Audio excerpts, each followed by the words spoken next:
hemostasia no es sinónimo de coagulación o no es sinónimo de coagulación. Si te pregunto qué es hemostasia, coagulación no es. Son cosas muy distintas, y es algo que ustedes ya lo han, bueno, todo lo que es fisiológico lo hemos vivido, lo hemos sentido al diario vivir. ¿Alguna vez alguien ha tenido una epistaxis anterior, es decir, me sangró la nariz, una epistaxis anterior? ¿Alguna vez uno ha tenido una solución de continuidad? Parece una herida, ya sea lineal, constante, y no han muerto sangrados, excepto que han tenido alguna enfermedad como hemofilia, algún déficit o alteración de los receptores plaquetarios. Son casos raros. En este caso, la hemostasia tiene dos conceptos que he podido rescatar. Uno que dice el Guyton, que nos dice que es un sistema de defensa del organismo para prevenir la hemorragia. Pero el autor que está aquí abajo, en el que yo puedo darles las referencias de Grimaldo Gómez, digamos que buscó un artículo del 2017, nos dice que es un sistema muy complejo. Es un sistema complejo que tiene dos componentes importantes. Uno, mantener la sangre en estado líquido. ¿Para qué? Para que, como líquido como tal, fluya en los vasos de gran, mediano y pequeño calibre. Estamos hablando de los capilares, ¿no? Sin ninguna interferencia. Después es suprimir, es decir, es evitar la salida de sangre desde el espacio intravascular. ¿Cuál es el espacio intravascular? Los vasos arteriales, venosos, es decir, de arteria o vena, que salgan, si es que existe una solución de continuidad. ¿Qué es una solución de continuidad?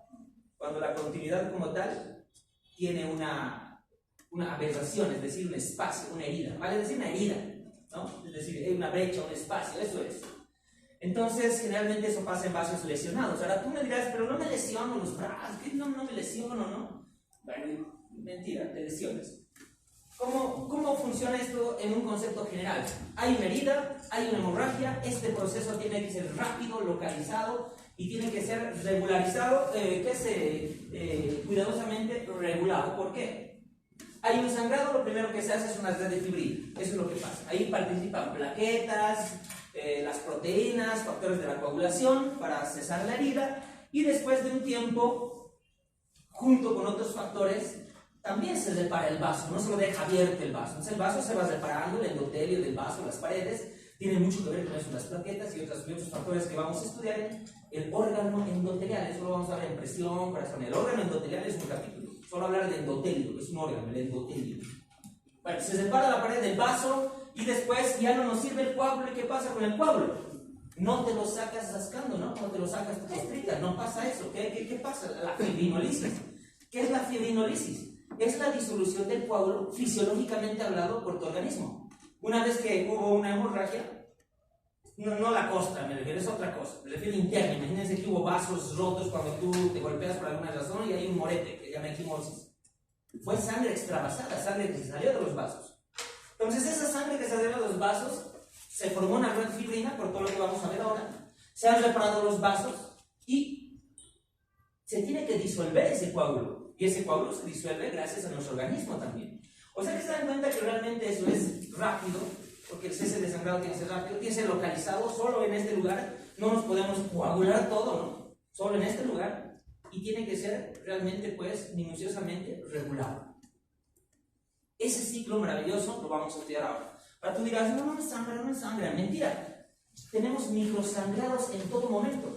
El mismo hecho de caminar, más aún correr, tenemos microsangrados en el organismo. Se rompen los vasos, no son cañerías fijas. Se rompen los pequeños capilares, se rompen. ¿Por qué creen que les sale un cuello tanto caminar? Hay lesiones constantes. El afeitarse, por ejemplo, hay microheridas. ¿Quién te garantiza que no? Cada mañana nos hacemos sangrar, hay microheridas. Que no las vemos tal vez clínicamente, pero son existentes en cada momento.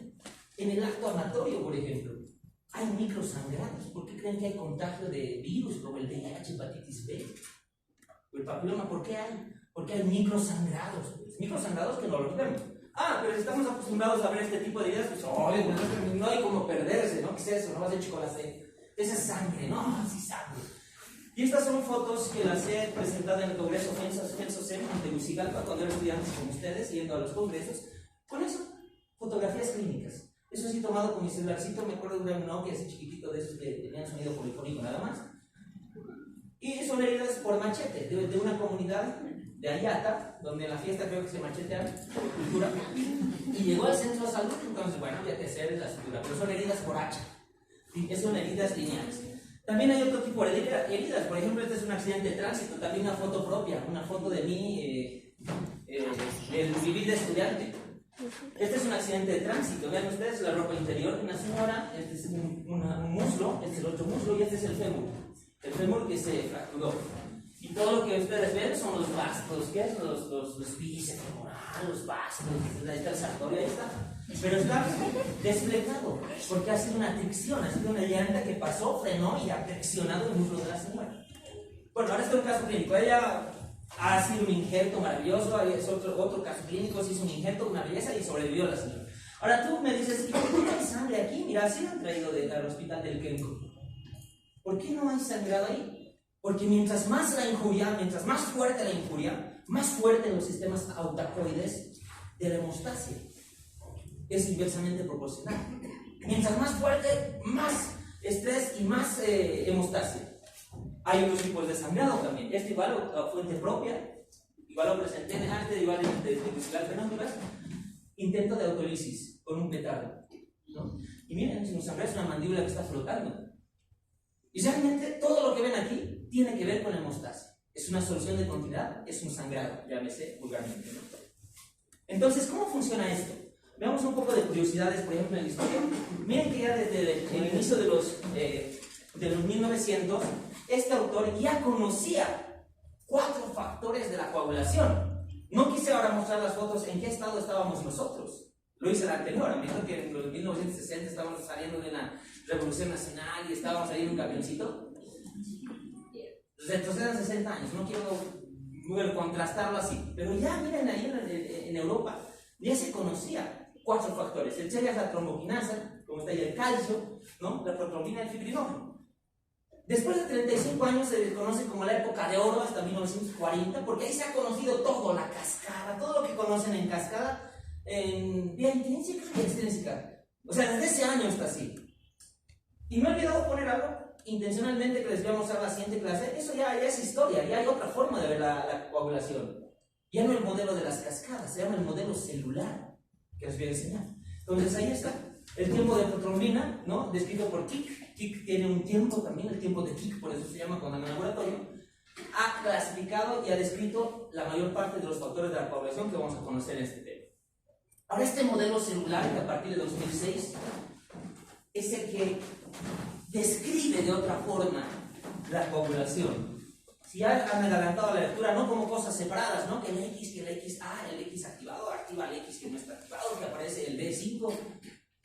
Este te da un modelo celular y dice en qué lugar se hace eso. Es en una plataforma. Las plaquetas son la plataforma de acción de los factores de la coagulación. Y solo tiene 3 fases. Muy fácil. Lo vamos a ver más adelante.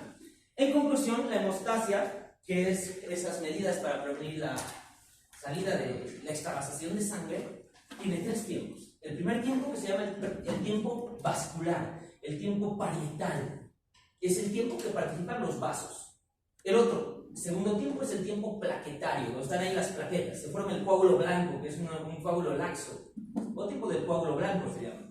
Y el tercer tiempo recién se llama coagulación. ¿Me escuchan? El tercer tiempo recién se llama coagulación, o el coágulo duro, o el coágulo rojo, donde actúan los factores de coagulación. Por eso les decía que decir hemostasia, no cometan el error. ¿Qué es hemostasia? Es la coagulación de la sangre. Oh, Dios mío, no, que hasta arden los oídos para escuchar esto en el estudiante.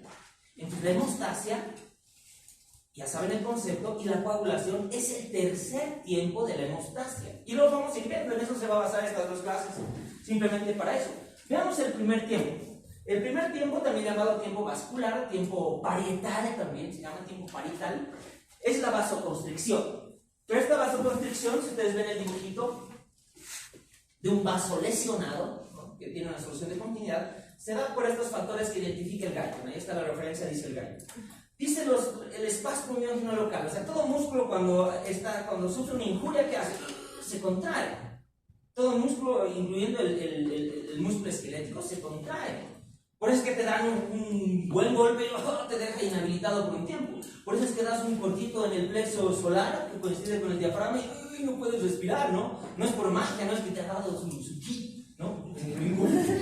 Entonces lo mismo pasa con un vaso injuriado, un vaso que ha sido, en este caso, miren ustedes, que ha sido, si vale el término, no sé, roto, para que entendamos, ¿no? Es una solución de continuidad, hace que el músculo se contraiga y haga una vasoconstricción. Eso es el espasmo miógeno local, ¿no? Local, no generalizado.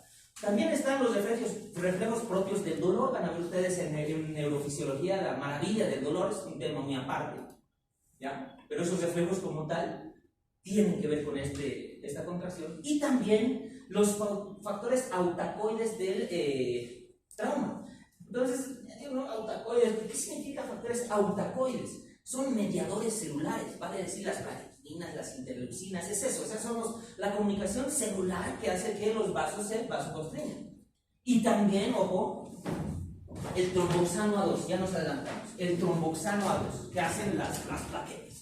Ese también hace más vasoconstricción.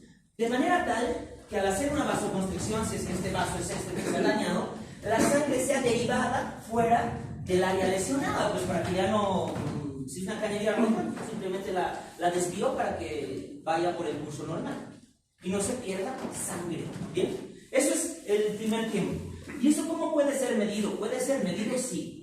Se llama el tiempo de sangría de Libby, eso lo van a hacer en su práctica de laboratorio. Quería dar un poquito de entrar esto porque llegas al laboratorio y no sabes qué es.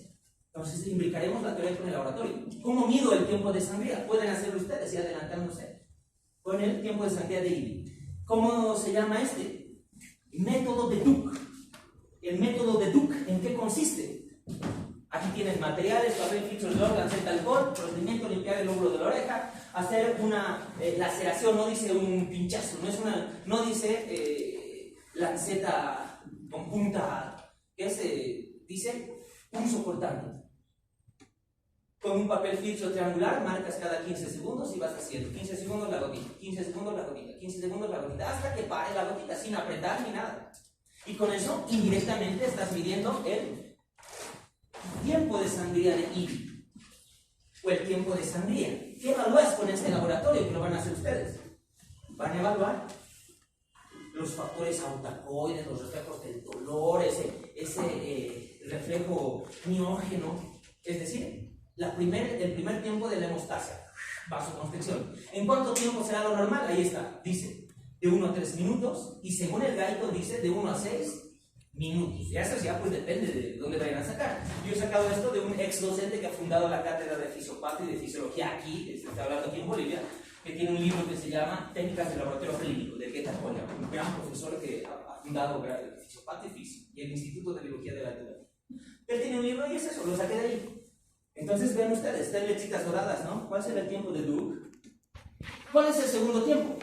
El segundo tiempo es la formación del coágulo, el coágulo blanco, mejor llamado tapón plaquetario, mejor llamado tiempo plaquetario o segundo tiempo de hemostasia. Este tiene que ver, obviamente, ustedes ya ven el nombre ahí, netamente con las plaquetas. Adelantándonos a qué son las plaquetas, son pues, esas células nucleares que son fragmentos del citoplasma de un megacariocito. Tienen dos propiedades importantes, pero características tiene más. Estas propiedades importantes son las que les caracterizan. Adhesibilidad, su nombre dice, adherirse, adhesión, adheribilidad. Si ustedes son un vaso y se han dañado, yo como plaqueta me adhiero, me cuelgo al vaso dañado, eso es adhesibilidad, ¿no?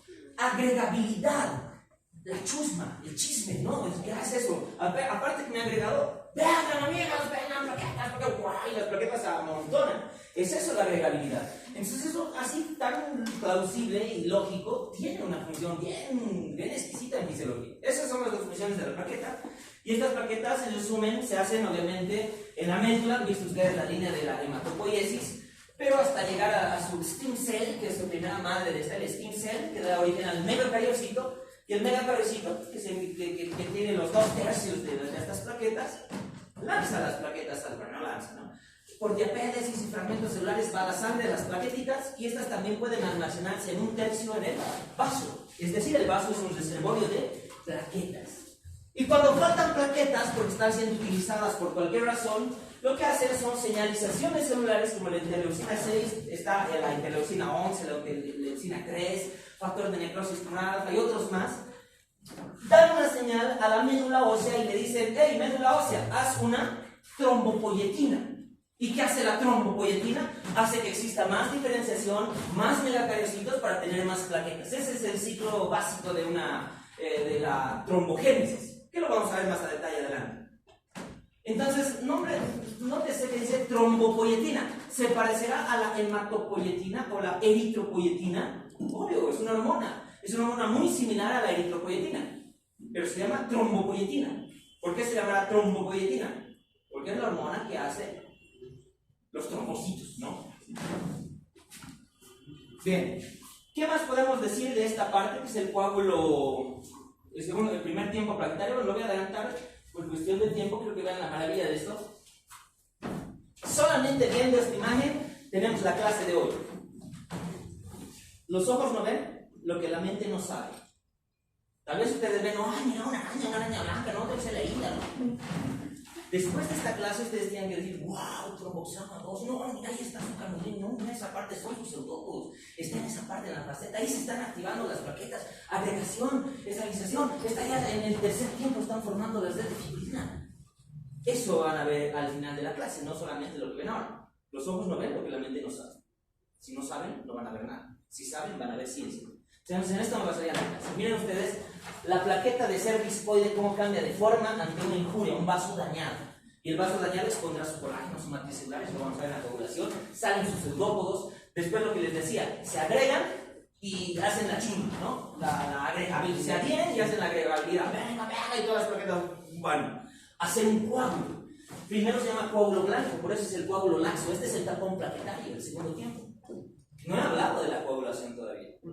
Tal vez no lo hablemos hoy por la extensión del tema. Veremos cómo nos va.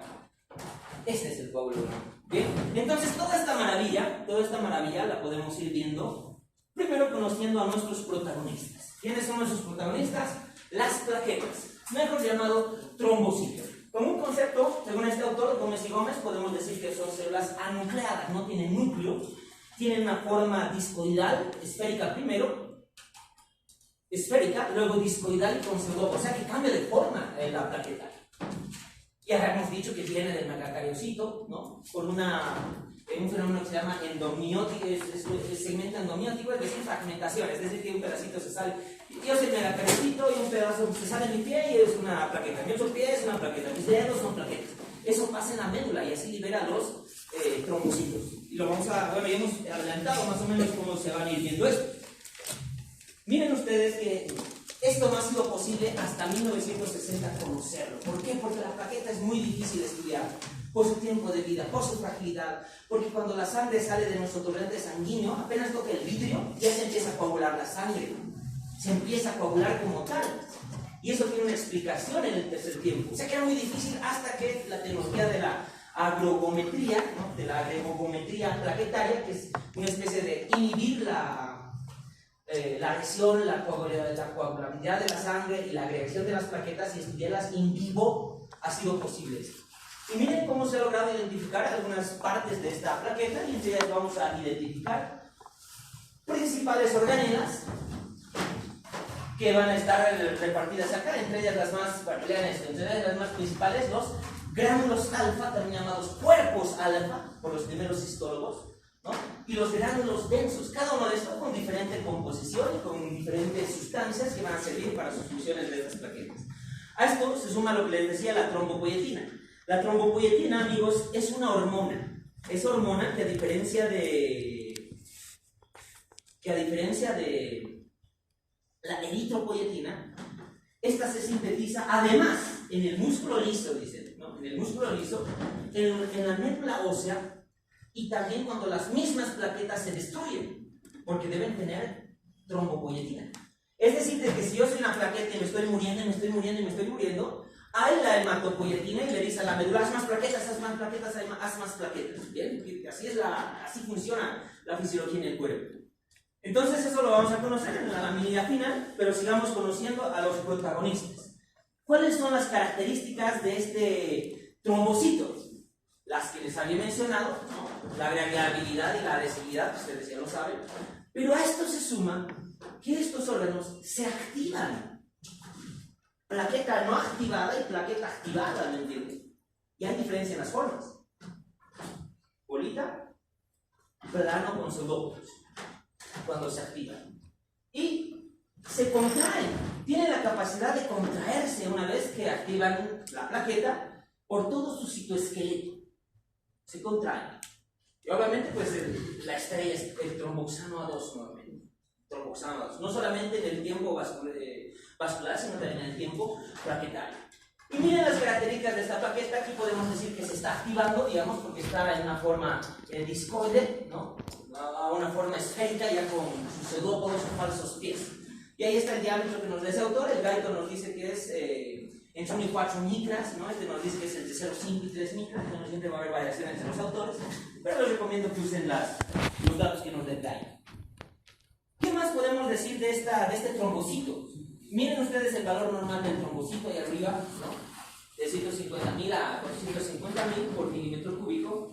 Vean ustedes también el tiempo de vida. Guyton dice de 8 a 10, este autor dice de 7 a 10, o sea, un día más, un día menos, no creo que afecte a nadie, ¿no? De 7 a 10 días vive solamente la plaqueta, o sea, es poco, ¿no? Es poco, 7 a 10 días. Si el eritrocito vive 120, si vive de 7 a 10, o sea, una semana y 9 días más. Por eso es que constantemente se empiezan a renovar. ¿Podemos calcular cuántas plaquetas tiene? Sí, no es muy exacto, pero es un factor. De 2 a 4, 1000 por peso. A ver, yo peso 70. Entonces, 70 por 4, ya, 280.000 plaquetas tendría que tener hipotéticamente. Bueno, son cifras para estimar. Pero obviamente no hay nada mejor que el conteo de plaquetas. Un buen hemograma que han visto con Wilde, y ahí están las plaquetas con su número casi exacto, ¿no? Nada es exacto en la ciencia. ¿Qué podemos decir de la membrana de este trombocito? Como toda célula tiene membrana citoplasma, obviamente no tiene núcleo, y organelas. Entonces, ¿qué podemos decir de la membrana? Que es similar a todas. Es similar, y para eso voy a usar el método del mar de fosfolípidos. Es un modelo celular, no la plantilla fija, que es otro modelo que ha quedado atrás, sino voy a usar el mar de fosfolípidos. Este modelo celular es la membrana la misma para todas, excepto que tiene algunas características en el sistema canalicular abierto, que vamos a ver qué es, que tiene más ácido araquidónico, ¿no? Más ácido araquidónico, y que tiene un glucocálix especial. Entonces, ¿cómo funciona eso? Así. ¿Para qué les sirve el ácido araquidónico? Un fosfolípido, vean ustedes, gracias a la fosfolipasa 2 se convierte en ácido araquidónico. Y el ácido araquidónico tiene dos vías importantes, la vía COX-1 y la vía COX-2. Ahorita van a entender la belleza de esta ahorita, entiendan. El COX-1, ¿no? Gracias a una enzima prostaglandina sintetasa, se convierte en prostaglandinas. Gracias a, el tromboxano A2 se convierte en tromboxano A2, la vía COX-1. La vía COX-2, gracias a una lecitina sintetasa, se convierte en leucotrienos. Ahora, parece ciencia ficción todavía esto, pero todas las células tienen estas dos vías. Si hablo de tromboxano A2 y hablo de prostaglandinas, me estoy refiriendo a eventos de defensa del cuerpo. Si hablo de leucotrienos, es decir, interleucina 1, interleucina 6, estoy hablando de inflamación, de fiebre, de dolor. ¿Entienden? Para adelantarles, el paracetamol, ¿dónde creen que actúa? Aquí actúa, en la vía COX. ¿Por qué actúa en las dos? Pero ¿por qué actúa en la vía COX? Porque así calma la inflamación, el dolor, todo lo que son los leucotrienos. Pero el exceso también me hace plaquetas bajas, menor adhesividad. Hay una pregunta, ¿por qué la aspirineta funciona como antiagregante plaquetario? Si la aspirina es para el dolor de cabeza y la inflamación. ¿Por qué actúa aquí? Porque actúa en estos dos. Porque también te calma el dolor, la inflamación y todo esto, pero también te reduce la agregabilidad plaquetaria para que los trombos no se peguen. O sea, le estoy dando un spoiler así de fármaco, digamos, pero quiero que sepan, para eso es fisio, una buena base.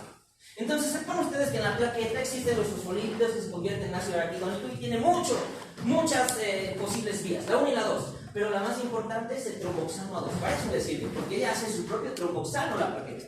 Y lo demás que sea un plus para los que quieran estudiar después de esto. Vean ustedes que el glucocálix tiene algunas características. Esta repulsión electrostática lo da en todas las células. Tiene carga negativa, eso lo van a ver en el potencial de membrana y acción. Tiene una gran carga negativa porque la plaqueta con plaqueta se repelen. En estado normal nadie se coagula. Es decir, la plaqueta se repele con la plaqueta en otro lado se repelen por lo negativo. Pero también le da una propiedad de tener receptores que los vamos a conocer. Y esos receptores son glucoproteínas que están en el glucocálix. Y además, este sistema reticular abierto, vean ustedes, es una red de vesículas, ¿no? Es una red de vesículas y canales que se encuentran bien cerca a la membrana, ¿Y qué hacen estos? Todos empiezan a formar como pequeñas invaginaciones, es decir, como si estuviera formando así una endosoma constantemente. Y eso le da la propiedad de que siempre esté abierta la membrana, que esté abierta. Por eso se llama sistema canalicular abierto. ¿Para qué tiene que estar abierta? Porque es una vía de acción de sustancias que están en el plasma. Es la comunicación del plasma con las plaquetas mediante este sistema canalicular abierto. Y eso le sirve pues para activarse, para contraerse, para adhesividad, agregabilidad cuando hay un daño. Para explicarme mejor, esto es la vía y el acceso fácil a la información del medio del plasma al interior de la plaqueta. ¿En qué sentido? Pónganse que ustedes son plaquetas. Si aquí hay un sangrado, está saliendo, la sangre se está extravasando, ¿cómo ustedes se darían cuenta que hay algo aquí? Si no tienen ojos ni nada, ni yo no, plaquetas, no hay esto.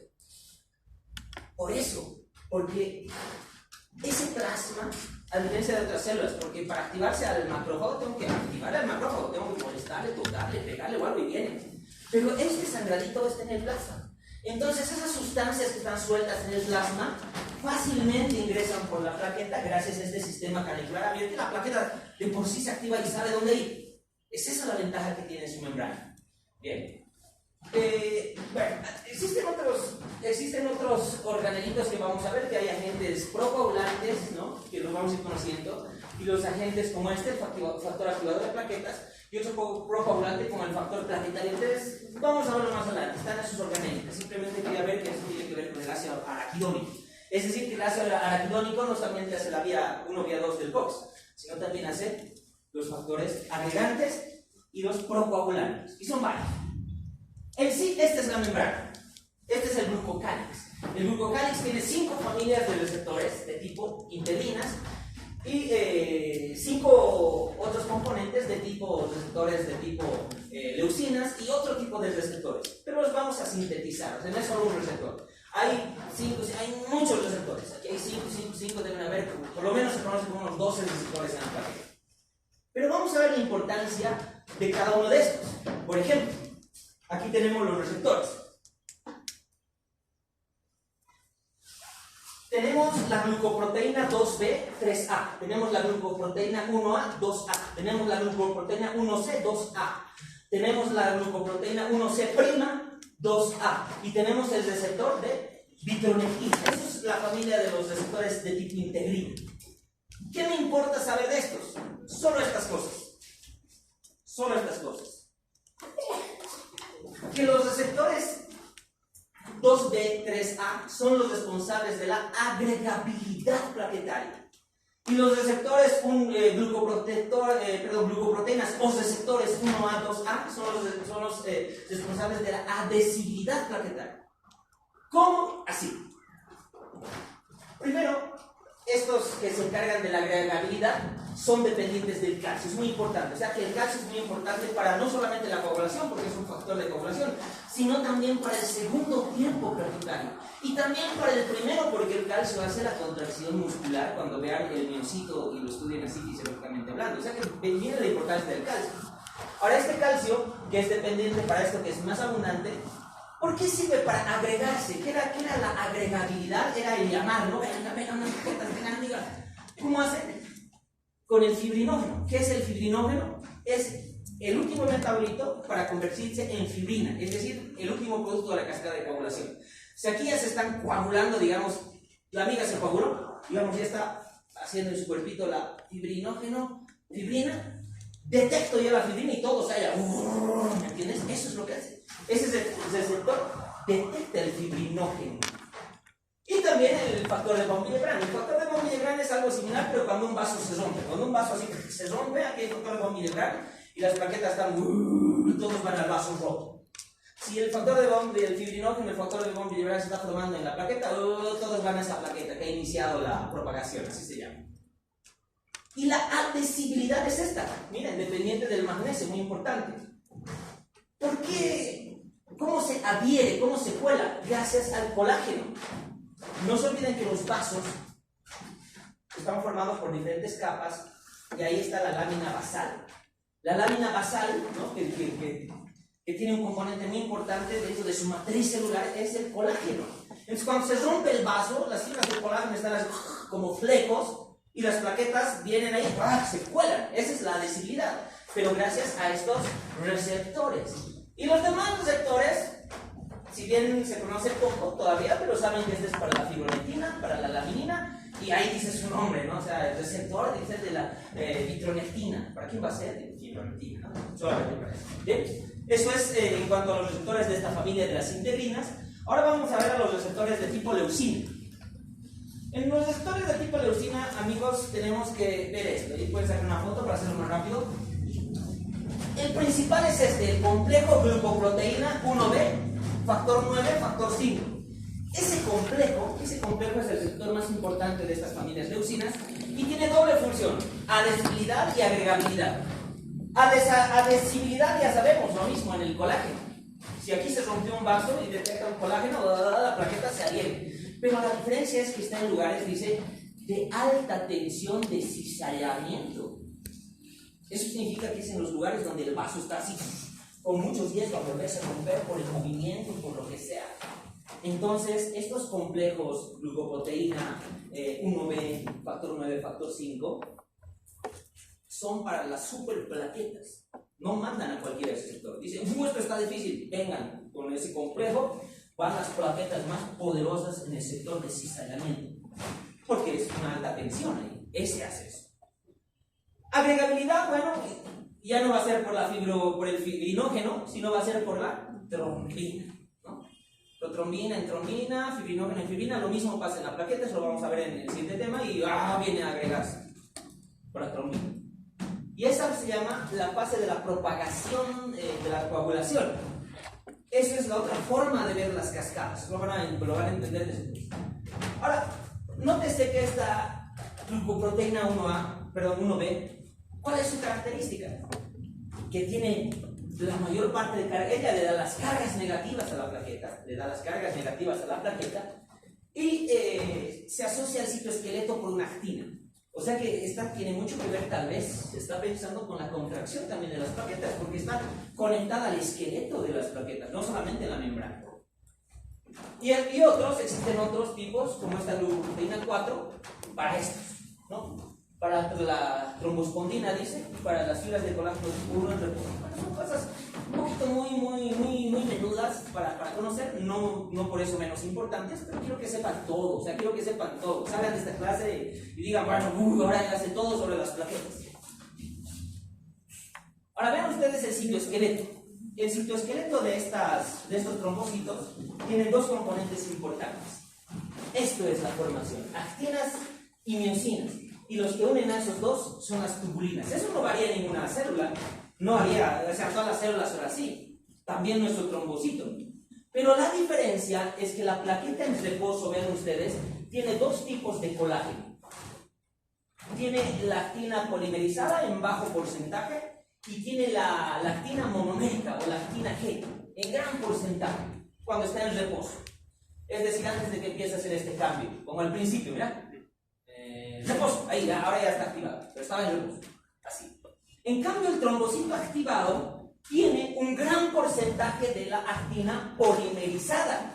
Y esta actina polimerizada, junto con estos factores, es responsable de que cambie su citoestructura y formen pseudópodos. Y es un mecanismo bioquímico fantástico el que hay ahí, es muy grande, pero se resume en cuando se alía la tropomiosina, las estructuras celulares de estar así cambian así, o sea, se hacen más largas, o sea, hacen pseudópodos. Y la alfa-actina se hace mucho más fuerte. La actina que había aquí es como mucho más fuerte, se refuerza mayor fuerza de cizallamiento o otra tensión. Y esta ABP es la que, ¿cómo se llama? Estabiliza ese cambio. Es la proteína estabilizadora del citoesqueleto activado, si vale el término. Bien. Y hace que pase esto. Aquí está habiendo cambios en su citoesqueleto. O sea, no es que me crece la mano, imagínate. Para estos pseudopodos tiene que haber citoesqueleto aquí, citoesqueleto aquí, citoesqueleto aquí, citoesqueleto aquí, citoesqueleto aquí. ¿Qué significa? Que la actina y miosina están sufriendo transformaciones estructurales. ¿Cómo? Con una polimeración de la actina y asociándose a otras proteínas que van a hacer que cambie la figura espacial del citoesqueleto. Para que tengan sus pseudópodos, obviamente. Eso es lo que pasa al final. Y existen gránulos, compañeros, existen gránulos. Los gránulos alfa, los cuerpos alfa, que es el 85% de toda la composición, y tenemos los gránulos densos que les decía al inicio, y en el citoplasma algunas de estas otras sustancias. Sé que son varias, pero he resaltado las más llamativas, por ejemplo, todas las que hemos visto. Hemos hablado del 5, del factor 5. ¿Cuándo hemos hablado del factor 5? En el complejo 2B95, en la que era mayor fuerza de cizallamiento para densidad plaquetaria en un receptor. Hemos hablado del fibrinógeno. Cuando la plaqueta ahí se activaba su fibrinógeno, en fibrina hacía agregabilidad por un tipo de receptor. Y hemos hablado del tromboxano A2, hemos dicho que hace que el vaso se cierre, hemos dicho que se contraiga la plaqueta, y se hacen los gránulos alfa. Pero hay sustancias que son propias del trombocito. ¿Cuáles son las sustancias propias del trombocito? Las que están con asterisco. Por ejemplo, la beta-tromboglobulina es especial, solo el trombocito hace. No existe otra célula que haga eso. El factor plaquetario 4, por ejemplo. O el factor de crecimiento derivado de las plaquetas que está ahí. Aquí pueden salir muchas preguntas, ¿no? Muchas preguntas para confundir, por ejemplo, de cuál de los siguientes componentes se hacen en el gránulo alfa.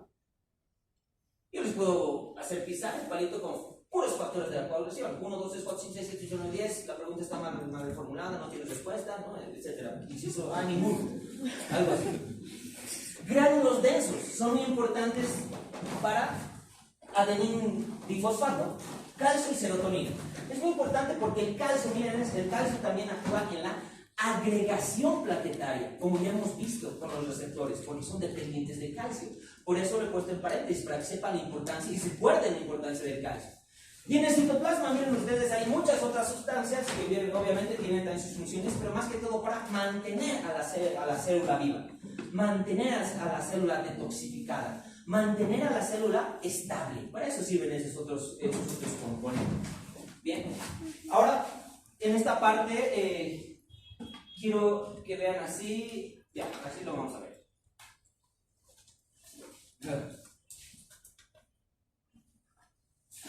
Ahí. Vamos a recordar en esta laminilla lo que hemos visto al principio, cómo se producen las plaquetas. Ahora les doy otro valor. Se estima que se están recambiando al día 35.000 plaquetas al día, se van recambiando por microlitro de sangre que tenemos. Eso es lo que al día. ¿Se acuerdan cuánto tiempo vivían las plaquetas? De 7 a 10 días. O sea que algunas están muriendo ahora, naciendo ahora, muriendo ahora, y se están recambiando aproximadamente por microlitros 35.000 de estas plaquetas al día en un organismo vivo. ¿Dónde se originaban estas? En esta macrocélula grande de la médula que se llamaba megacariocito. Es el megacariocito, cuando se activa el megacariocito gracias a estos, miren, ¿por qué se activa el megacariocito? Este es un derivado, una proteína derivada del calcio, asociada al calcio, pues se llama ionóforo de calcio. Epinefrina, sinónimo de adrenalina. O sea que en el ejercicio, en acciones, ¿habrá plaquetosis? Sí, hay artículos que demuestran eso, por X razón. Adenín difosfato y la trombina. Eso es clave, la trombina. Porque la trombina es fibrinógeno en fibrina, protrombina en trombina, fibrinógeno en fibrina. Ese es el final de la coagulación. Entonces la trombina también activa a los megacariocitos, porque ha gastado sus plaquetas, gasta plaquetas y dice, bueno, hay que volver a hacer plaquetas porque he gastado en el coágulo. Algo así pasa así. Para que este valor normal se mantenga en el número que ustedes conocen, aquí está el valor normal constantemente en la circulación. Ahora, ¿quiénes inducen la formación de trombopoyetina en la médula ósea para que también crezcan más megacariocitos. Están los factores más lentos. La trombopoyetina, obviamente, por per se hemos visto qué hace, pero en sus factores lentos están la interleucina 3, la interleucina 6 y la 11. ¿Por qué se calcula la 6? Porque la 6 tiene mucho que ver con la inflamación también. Bien, entonces esa es la que se encarga, o bueno, los que se encargan de que estos se vayan renovando. Pero también tiene que haber factores que regulen al megacariocito, porque no se va feedback, positivo, ¿no? También tiene que haber un feedback negativo, es decir, una retroalimentación negativa. ¿Y quién hace la retroalimentación negativa en este caso? ¿Quién inhibe al megacariocito? Hemos visto los que activan. ¿Quiénes inhiben? El factor plaquetario 4, ¿se acuerdan dónde hemos visto el factor plaquetario 4? Y esta es el factor parecido a la hormona growth, parecido a la hormona de crecimiento, 1. Pero ¿dónde estaba el factor plaquetario 4? Ya, en las plaquetas. Por no hablar de gránulos alfa, ¿no? Estaban en las plaquetas. ¿Eso qué significa? Que si a más plaquetas, si somos ya 450,000 plaquetas, tenemos mucho factor plaquetario 4. ¿Y qué le decimos a nuestra madre, al megacariocito? Ahí nomás, ¿no? Basta, ya somos muchos. Porque tenemos mucho factor plaquetario 4. O sea, el factor plaquetario 4 de ellas va al megacariocito y le dice, no, mucho. Dormite, megacariocito, todavía no es necesario hacer plaquetas. ¿Y me entiendes cómo se va? Se va manteniendo este número dentro de esta producción plaquetaria constantemente y fisiológicamente hablando, pues así es. Y el tercer tiempo de la coagulación, el tercer tiempo de la hemostasia. ¿Cuál es el tercer tiempo de la hemostasia? La coagulación. ¿Qué dice ahí? Ojo, ¿no? Ojo. Y esto es, ¿cuál es el objetivo final de la coagulación? Convertir fibrina. No vamos a decir coagularse, ¿no? Yo he escuchado mal, ¿no? El objetivo de la coagulación es coagular la sangre, ¿no? Estamos hablando de cosas incoherentes, ¿no? Entonces, formar fibrina. Y al decir formar fibrina, estoy diciendo esto: el producto final de un coágulo. Y para eso entran pues los factores de la coagulación. Y eso pues lo vamos a ver con más detalle el día de mañana, pero podemos decir que hemos abordado un 70% del tema, porque hemostasia es tiempo 1 y tiempo 2. Hemos hablado del primer tiempo, el tiempo vascular, hemos hablado del segundo tiempo. Sí, solamente nos falta hablar del tercer tiempo, que es la formación del coágulo. Y también de las pruebas que van a ir controlando la fisiología normal de este coágulo. Un resumen de lo que hemos visto. Bien, solamente un pequeño resumen para ver sus sinónimos también: tiempo vascular, tiempo parental, lo que les decía, o vasoconcesión. El segundo tiempo es el tiempo plaquetario, ¿no? O sea, el coágulo blanco, el coágulo laxo. Obviamente actúan las plaquetas ahí está el dibujito. Y el que vamos a ver mañana: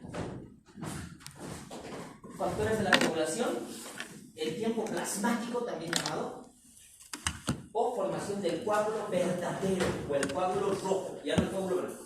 ¿Bien? Entonces les pido que vengan leyendo, por favor, para que podamos nosotros ir entendiendo esto. Y nos vemos mañana. Bien, nos vemos mañana, chicos.